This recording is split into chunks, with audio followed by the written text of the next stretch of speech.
Je voudrais évoquer maintenant quels sont les ancrages, les quelques balises qui sont nécessaires pour permettre à un couple de rester vivant dans la durée.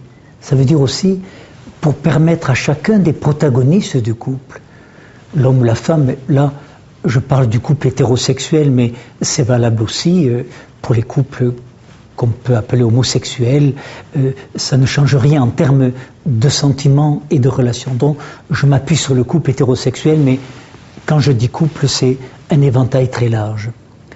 Donc quels sont les ancrages, les conditions pour permettre à un couple de s'inscrire dans la durée?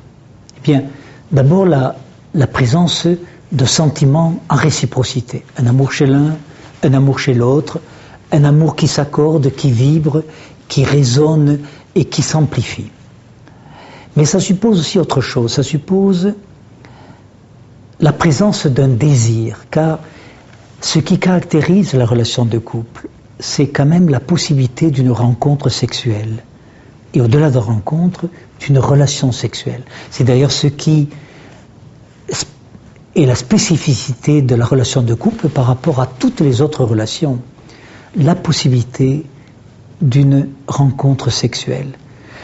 Du désir chez l'un, du désir chez l'autre, le désir de l'un qui va être accueilli, amplifié par l'autre, le désir de l'autre qui va être accueilli, amplifié par le premier, et qui va déboucher, s'il y a ce que j'appelle la fête des corps, s'il y a cet accord des corps, vers du plaisir, ce qui n'est pas toujours le cas, car nous sommes des êtres complexes, nous n'avons pas les mêmes rythmes, nous n'avons pas les mêmes fantasmes, nous n'avons pas les mêmes sensibilités érogènes.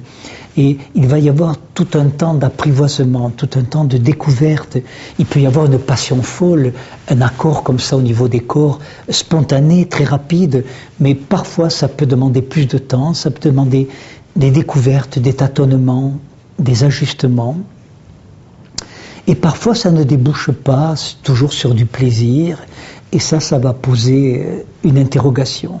Ça va créer une sorte de manque, une sorte de frustration. De même que on n'a pas toujours le désir en même temps. C'est banal de dire que l'un peut être du soir, l'autre du matin, et que l'un ou l'autre a une appétence sexuelle à fleur de peau, et l'autre pas toujours. Donc il va y avoir, voyez-vous, des décalages comme cela. Donc la présence d'un désir. La présence aussi d'une capacité relationnelle, ça veut dire la capacité à se décentrer, à proposer une relation, et je vais utiliser le même terme que pour les sentiments, une relation en réciprocité. Et donc se rappeler que nous sommes toujours trois dans une relation. L'autre, moi, et la relation qu'il y a entre nous. La relation que je symbolise souvent par une écharpe. Le fait que si l'autre est à l'autre bout de cette écharpe et que moi je suis à ce bout-là, nous voyons bien que nous sommes trois. Et ça va supposer, voyez-vous, que nous soyons capables dans un couple, l'un et l'autre, de traverser trois phases. La phase de la fusion, la phase que j'appelle du nous. 1 plus 1 égale 1. Ça c'est très classique, ça peut durer quelques mois, quelques années chez certains couples.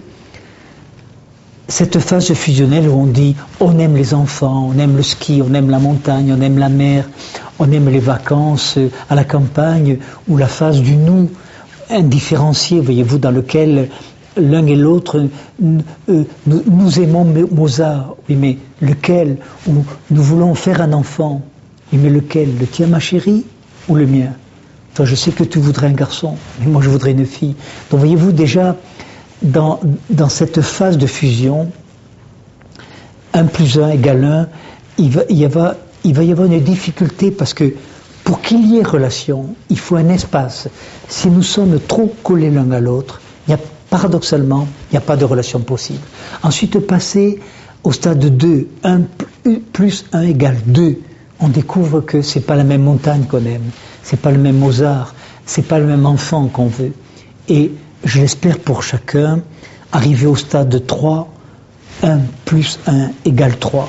Toi, moi et la relation qu'il y a entre nous. Et dans une prochaine